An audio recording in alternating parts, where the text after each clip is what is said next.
Alléluia. Alléluia.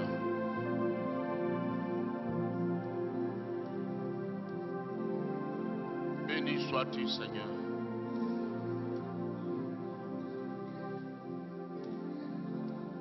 C'est une grâce que de te louer, de te célébrer, de bénir ton glorieux nom. Merci pour cette opportunité que tu nous donnes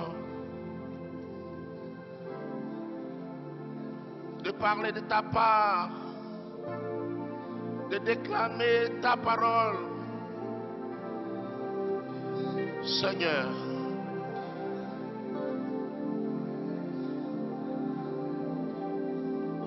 nous sommes petits, insignifiants à tes yeux.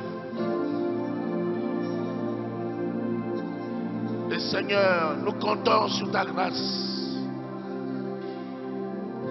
pour pouvoir communiquer ta pensée à ton peuple. Reçois honneur et gloire au nom de Jésus. Amen. Amen.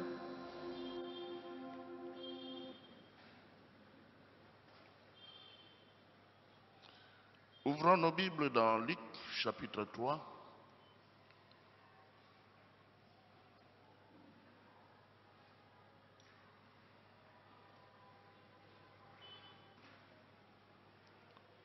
À partir du verset 7 jusqu'au verset 16.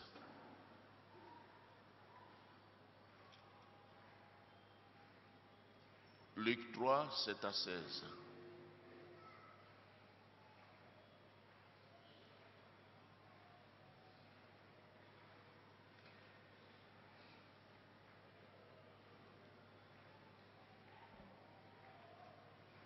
Il disait donc à ceux qui venaient en foule pour être baptisés par lui, race de vipères, qui vous a appris à fuir la colère à venir. Produisez donc des fruits dignes de force. Ne mettez pas à dire en vous-même, nous avons Abraham pour père, car je vous déclare que de ces pierres, Dieu peut susciter des enfants à Abraham. Déjà, même la cognée est mise à la racine des arbres. Tout arbre, donc, qui ne produit pas de bons fruits, sera coupé et jeté au feu. La foule interrogeait, disant, que devons-nous donc faire? Il leur répondit que celui qui a 2 tuniques partage avec celui qui n'en a point, et que celui qui a de quoi manger agisse de même. Il vint aussi des publicains pour être baptisés. Et il lui dit, Maître, que devons-nous faire? Il a répondu, n'exigez rien au-delà de ce qui vous a été ordonné. Des soldats aussi lui demandèrent, et nous, que devons-nous faire? Il a répondu, ne commettez ni extorsion, ni fraude envers personne, et contentez-vous de votre solde. Comme le peuple était dans l'attente, et que tous se demandaient en eux-mêmes si Jean n'était pas Christ, il leur dit à tous, moi je vous baptise d'eau, mais il vient celui qui est plus puissant que moi, et je ne suis pas digne de délier la courroie de ses souliers. Lui, il vous baptisera du Saint-Esprit et de feu. Amen.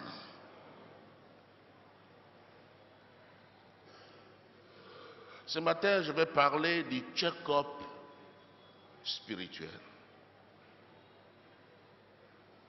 Les médecins savent bien ce que c'est un check-up.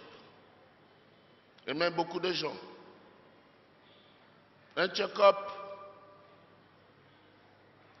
c'est un examen médical. C'est un contrôle, une vérification. Si on est en bonne santé, c'est ça le check-up. Et quand on parle de check-up spirituel, c'est simple aussi à comprendre.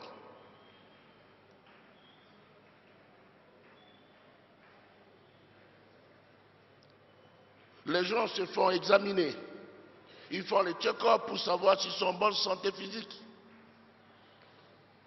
De même, les chrétiens que nous sommes appelés à faire le check-up spirituel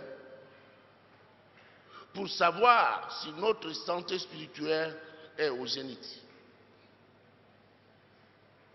Si notre santé spirituelle est bonne,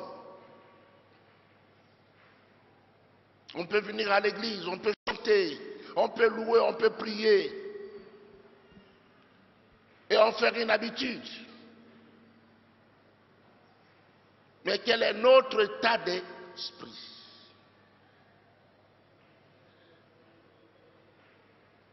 Quel est notre état spirituel?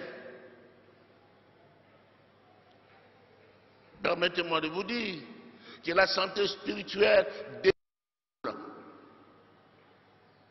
de la repentance. Elle est très repentance. Si on est passé par la repentance, on peut jouir d'une bonne santé spirituelle. Et permettez-moi, bien-aimé, de parler un peu de la repentance, avant de nous entretenir autour du check-up spirituel. La repentance,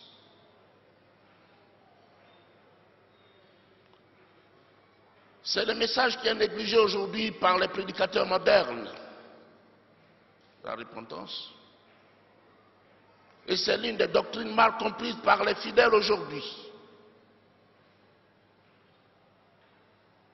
Et pourtant, la repentance est une doctrine qui traverse toute la Bible. De Genèse à l'Apocalypse. Dans l'Ancien Testament, les prophètes ont prêché la repentance. Et dans le Nouveau Testament, Jean-Baptiste a prêché la repentance pour introduire le ministère de Jésus. Et il disait, repentez-vous car le royaume de Dieu est proche. Matthieu, chapitre 3, verset 2. Jésus lui-même a prêché la repentance. Et il disait, le temps est accompli et le royaume de Dieu est proche. Repentez-vous et croyez à la bonne nouvelle. Marc 1, verset 15. Les apôtres, eux aussi, ont prêché la repentance. Pierre disait, repentez-vous et que chacun de vous soit baptisé au nom de Jésus et vous recevrez le don du Saint-Esprit. Acte 2, 38. Au fait, la repentance, c'est quoi? En clair, la repentance, c'est faire tout simplement un demi-tour. Pas un tour complet, parce que souvent les gens font ça. Un tour complet, non, mais un demi-tour. C'est marcher dans le sens opposé à celui que l'on suivait. La repentance, c'est changer absolument de direction. Mais malheureusement, dans nos églises, les gens viennent. Et peut-être ils pleurent après une prédication. Mais après, on reprend la même vie. On est dans les mensonges. On est dans les péchés habituels. On est dans les petits vols.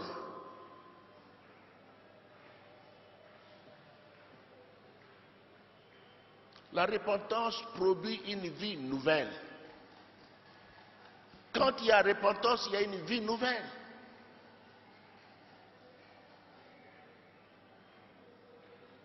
Le chrétien à ce moment, il est comme une chenille qui change de nature. La chenille, à un certain moment, elle devient papillon. Et c'est beau à voir. Elle est dans les airs, il est les papillons dans les airs. Et c'est différent du serpent. Les serpents, quand ils changent de peau, ils ne changent pas de nature. Il laisse sa peau, il a une nouvelle peau, mais une nouvelle peau qui brille. Il est aussi dangereux qu'avant.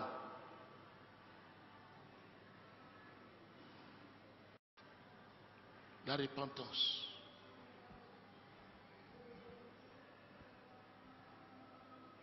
Au fait, ceux qui viennent à l'église, ce sont des gens qui se sont repentis. Et les passages que nous avons lus montrent que la repentance authentique produit des fruits. Elle produit des fruits. Dans ces versets, chacun de nous va faire le check-up spirituel pour savoir si sa repentance a produit des fruits. Et à la lumière de cette lecture, moi j'ai relevé 4 fruits. Peut-être qu'il y en a d'autres.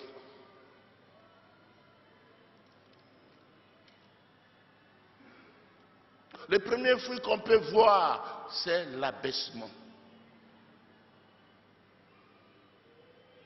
Au verset 8, Jean-Baptiste dit, produisez donc de fruits dignes de la repentance et ne vous mettez pas à vous dire en vous-même, nous avons Abraham pour père. Nous avons Abraham pour père. Nous sommes juifs. Ça, c'est la prétention. Ça, c'est l'arrogance. C'est de l'orgueil. La suffisance.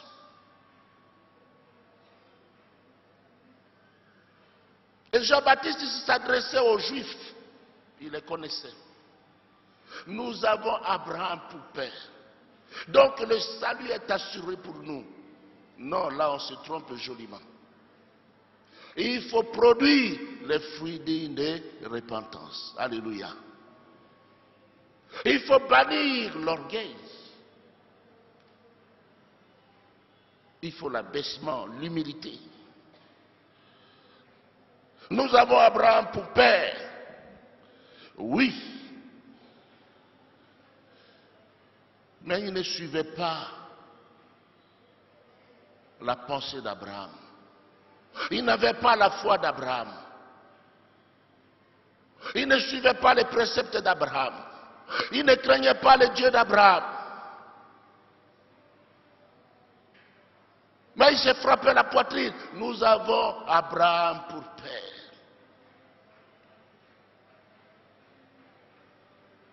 Dans Jean 8, verset 32, Jésus dit aux Juifs, vous connaîtrez la vérité et la vérité vous affranchira. Mais au verset 33 de Jean 8, ils disent, nous ne fûmes jamais esclaves de personne.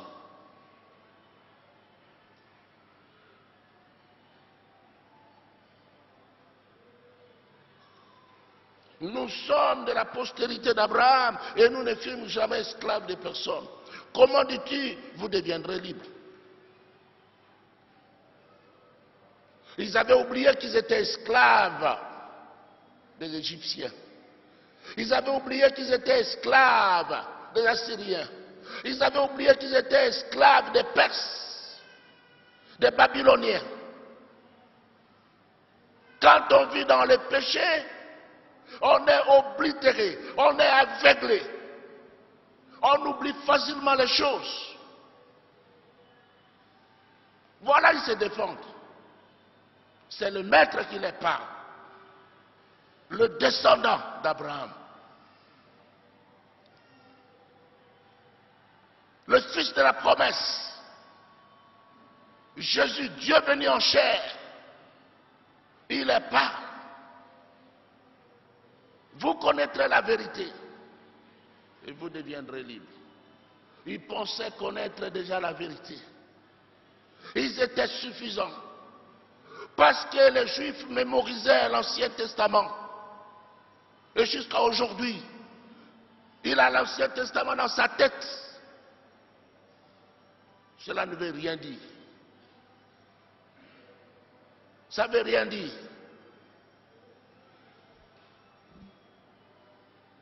Il faut une connaissance pratique de Dieu.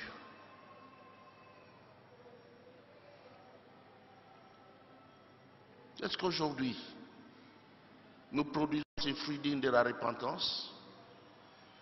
Je suis de la bannière. Je suis pentecôtiste. Notre église. Je suis de la borne. Je suis des assemblées de Dieu.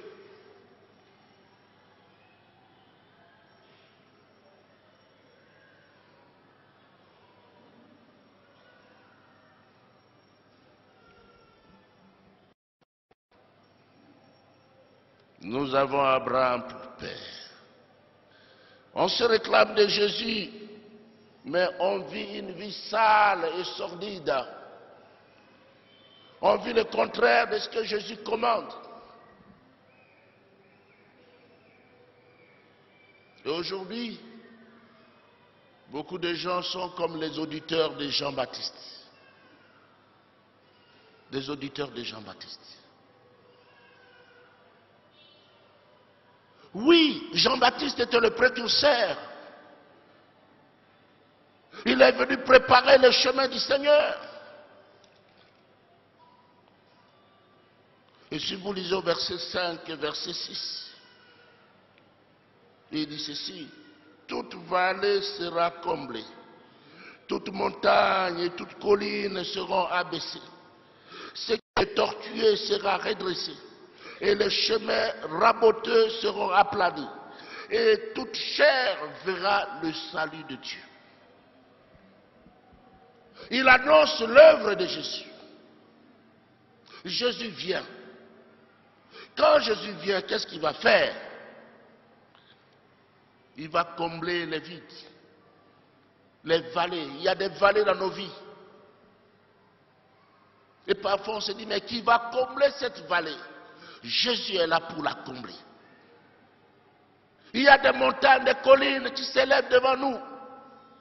Qui pourra déplacer ces collines, ces montagnes? Jésus est là pour aplanir cela. Il est là.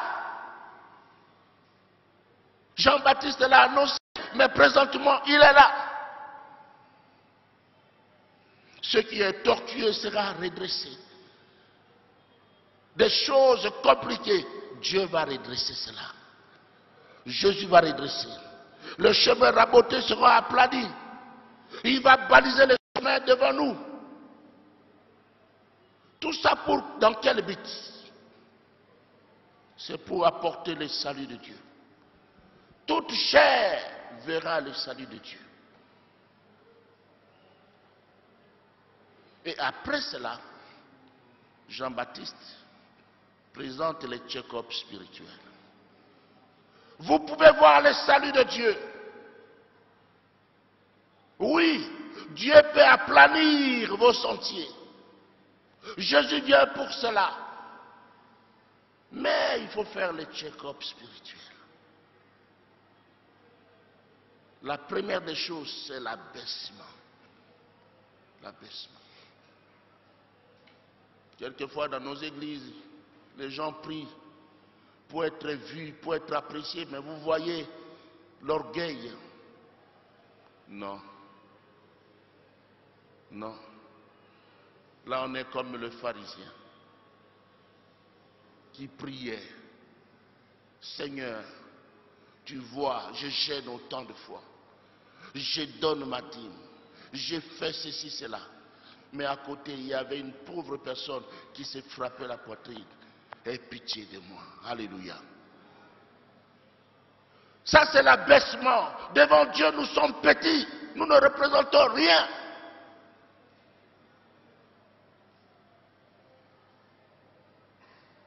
Et la Bible nous dit que l'humilité vous fasse regarder les autres comme étant supérieurs à vous-même.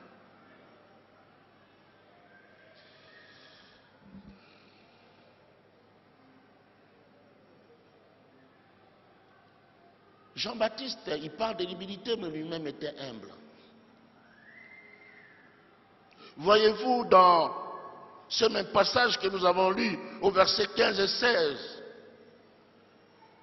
la Bible dit, comme le peuple était dans l'attente et que tous se demandaient en eux-mêmes si Jean n'était pas le Christ, il leur dit à tous, moi, je vous baptise d'eau.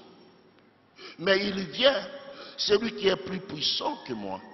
Et je ne suis pas digne de délier la courroie de ses souliers. Lui, il vous baptisera du Saint-Esprit et de feu. Alléluia. Waouh!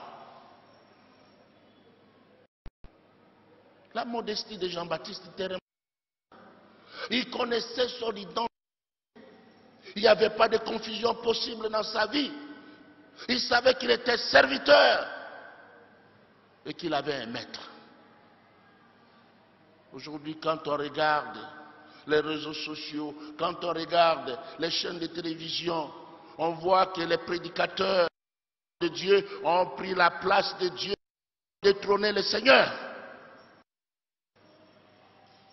Venez à moi, venez à moi, vous trouverez votre solution. Venez à moi. Qui es-tu?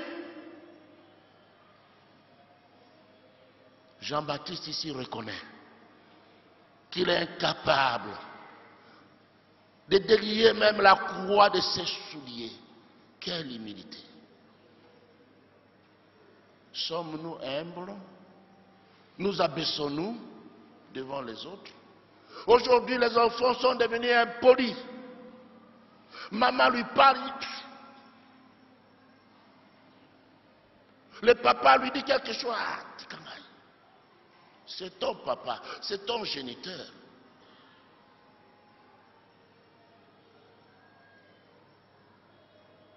Tu t'attires la malédiction.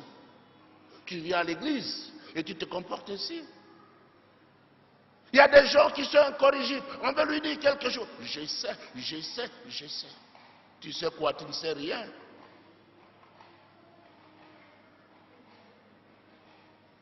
Absence d'humilité. Absence d'humilité. Le deuxième fruit, c'est la charité, c'est l'amour de l'autre, du prochain. Au verset 10 à 11, la Bible dit, la foule interrogeait disant, que devons-nous faire? Il a répondu que celui qui a 2 tuniques partage avec celui qui n'en a point, et que celui qui a de quoi manger agisse de même. L'humilité, la charité.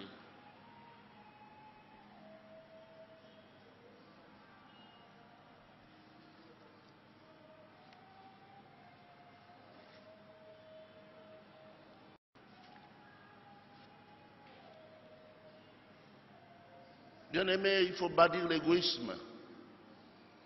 Quand on est égoïste, on ne peut pas penser aux autres.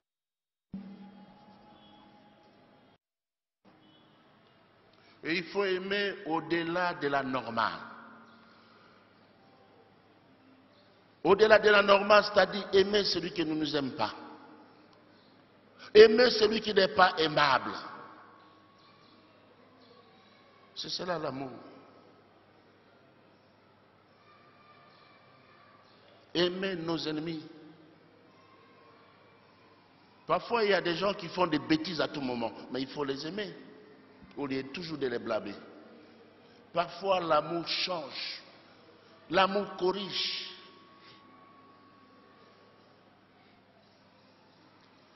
Vous savez, j'ai travaillé longtemps avec le pasteur Jacques-André Vernon. Je pouvais aussi faire des erreurs. Mais il venait et il m'embrassait.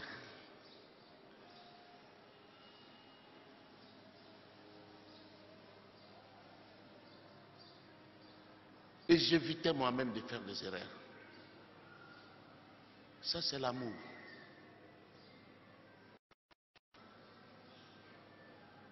Parfois, un simple sourire suffit pour corriger. Je connais un couple. Ils avaient une belle voiture. Et la femme aimait manger des arachides. Des arachides grillés avec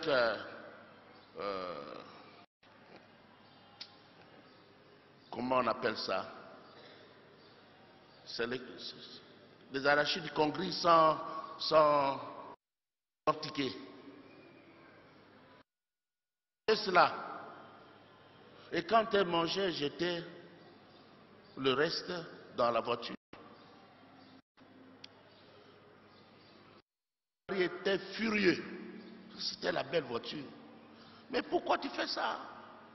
Chaque fois que le mari s'agitait, elle aussi, elle se fâchait, elle boudait, elle était dans son coin. Mais elle n'arrêtait pas de faire ça. Un beau jour, elle s'arrête et dit, regarde les arachides, tout sombre. Le mari s'arrête et elle refait la même chose. Quand ils arrivent à la maison, elle sort, elle oublie, mais le mari va chercher un balai, le balaye, elle arrange la voiture, elle prend ça et va jeter. Sans rien dire. La prochaine fois, elle-même, elle a cherché quelque chose pour mettre ses déchets. Elle a été corrigée de cette façon. L'amour corrige. Alléluia. L'amour aide. Par moments, les gens manifestent l'amour quand ils sont fiancés. Mariés, ils deviennent des lions.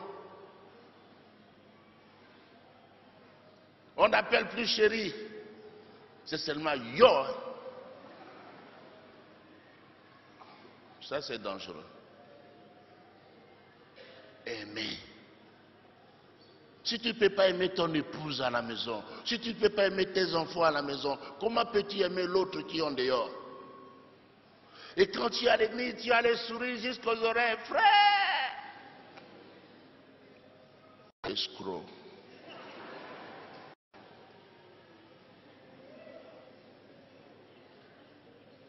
Lisez avec moi dans Matthieu. Matthieu 5. 43 à 46.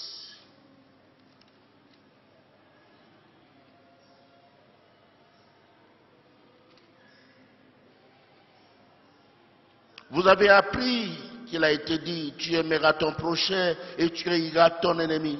Mais moi, je vous dis, aimez vos ennemis, bénissez ceux qui vous maudissent, faites du bien à ceux qui vous haïssent et priez pour ceux qui vous maltraitent et qui vous persécutent, afin que vous soyez fils de votre Père qui est dans les cieux.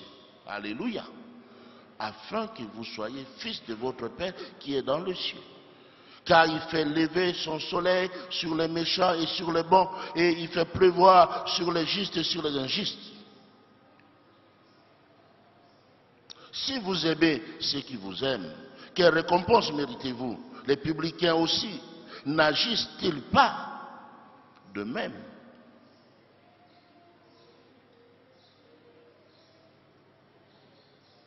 Le chrétien doit établir la différence dans sa façon d'aimer. Il n'aime pas seulement ceux qu'il aime, il aime ceux qui ne l'aiment pas. Et c'est comme ça que ceux qui ne l'aiment pas peuvent venir au Seigneur. Le troisième fruit que nous pouvons voir sur versets 12 à 13 de Luc 3. Là, la Bible dit, il veut aussi des publicains pour être baptisés. Et il lui dit, Maître, que devons-nous faire? Il a répondu, n'exigez rien au-delà de ce qui vous a été ordonné. Les publicains, c'est-à-dire les collecteurs, ils étaient malhonnêtes. Et jusqu'à ce jour, ils sont malhonnêtes. Par moments, je les vois à l'église. Venir à l'église pour chercher à se rompre au niveau de l'église. Et ici, on leur dit toujours, non, vous n'aurez rien ici. Vous pouvez faire tout ce que vous voulez, mais ici, nous combattons ces choses. Et nous ne sommes pas prêts à nous livrer à ces choses. Des collecteurs d'impôts.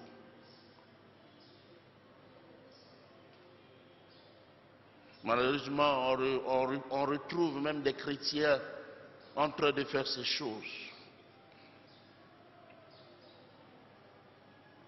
Comme ils passaient généralement pour des escrocs, les signes les plus évidents de leur repentance serait l'honnêteté. L'honnêteté.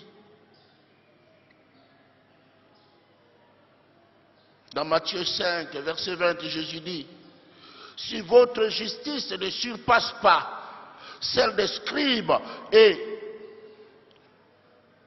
des pharisiens, vous n'entrerez point dans le royaume des cieux. » Être juste. Juste par rapport à soi-même, juste par rapport aux autres. Juste par rapport à ce qu'on fait. Juste par rapport à une responsabilité qu'on nous donne. Juste.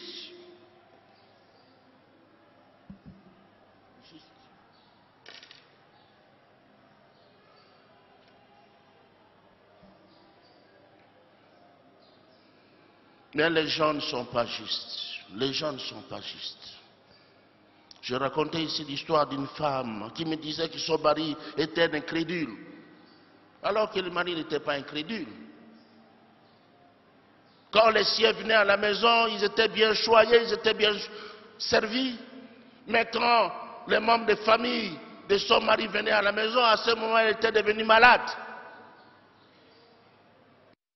Pour qu'un tel mari se convertisse, tu viens à l'église, il n'y a pas de repentance. Tu es juste. Il y a des hommes qui font ça. Ils ne donnent qu'aux couleurs. Ce sont les miens qui m'ont aidé à étudier. Est-ce que les membres de ta famille m'ont aidé à étudier? Mais enfin, vous formez une même chair.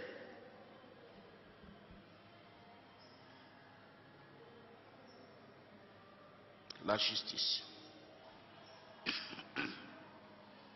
Bien-aimés, dans un conflit, on peut chercher à avoir des avocats pour nous défendre. Il y en a beaucoup ici. Gloire au Seigneur. On peut chercher à avoir des juges pour prononcer des jugements. Il y a aussi des juges ici. Dieu soit béni pour cela. Dieu nous a donné une église élitiste. Alléluia. Où nous trouvons des médecins, tous ces gens-là. Mais nous voulons qu'ils soient des chrétiens. Alléluia. Des chrétiens engagés, régénérés. Je disais, dans un conflit, on peut chercher des avocats pour nous défendre et des juges pour prononcer des jugements. Mais le plus grand juge est notre conscience. C'est notre conscience. Notre conscience peut nous condamner, nous dire, vas-y, continue. Tu es dans le droit chemin. Mais quelquefois, on peut chercher un avocat. Mais on sait que dans cette affaire, on est perdant. La justice. Les chrétiens doivent savoir pratiquer cela. Ils doivent savoir demander pardon quand il faut demander pardon. Nous devons éviter que notre conscience nous condamne. Et enfin, le quatrième fruit qu'on peut voir ici, dans ce passage que nous venons de lire, c'est au verset 14. Des soldats aussi lui demandèrent, et nous, que devons-nous faire? Il leur répondit, ne commettez ni extorsion ni fraude envers personne et contentez-vous de votre solde. Contentez-vous de votre solde. Ici, c'est une vie d'intégrité. Une vie d'intégrité. Et l'intégrité, c'est la qualité d'une personne qui ne se laisse pas corrompre. Il ne se laisse pas corrompre. C'est l'absence de mauvaises intentions.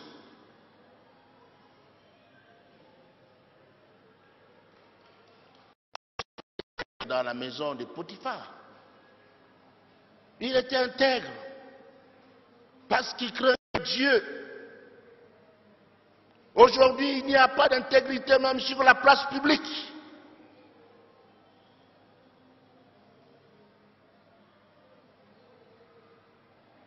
Que Dieu ait pitié de nous.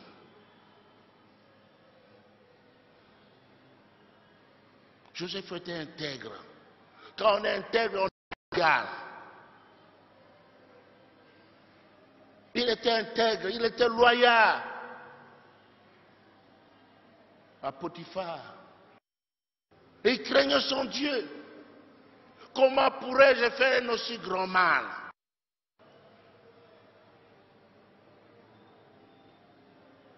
C'est quelqu'un qui évite les péchés. Il renonce au mal. C'est ça la vie d'intégrité.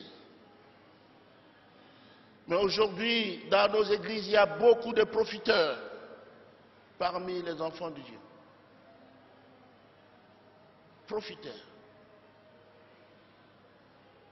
On s'attache à quelqu'un, non parce qu'on l'aime, mais parce qu'on sait qu'il a une position et il peut me trouver un emploi. C'est parce qu'il est le frère ou la sœur de tel. Et je peux tirer profit. Non. Si on mène une vie d'intégrité, le grand maître jettera un regard favorable sur nous. Et il prendra soin de nous. Arrêtons de regarder aux hommes.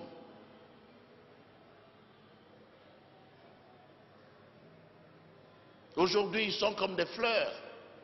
Demain, ils fanent.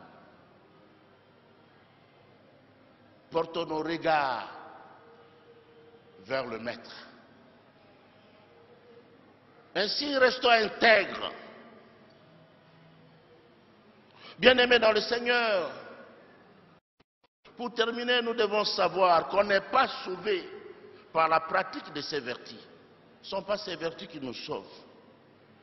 Celles-ci ne sont que la preuve ou les signes extérieurs que nos cœurs sont circoncis, que nos cœurs sont droits, que nous sommes passés par la repentance. Et si ces choses sont à nous, Jésus vient, il comble les vallées, il les montagnes et les collines, il balise les routes, les chemins. Et nous pouvons mener une vie chrétienne glorieuse, une vie chrétienne qui glorifie son nom. Alléluia. Nous allons incliner nos têtes et nous allons prier.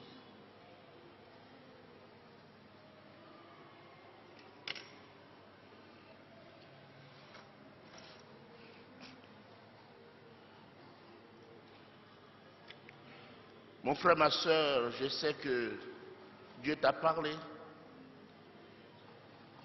au travers de ce message. Tu as fait le check-up spirituel toi-même. Et tu sais te situer par rapport à ce qui a été dit. Tu sais te positionner.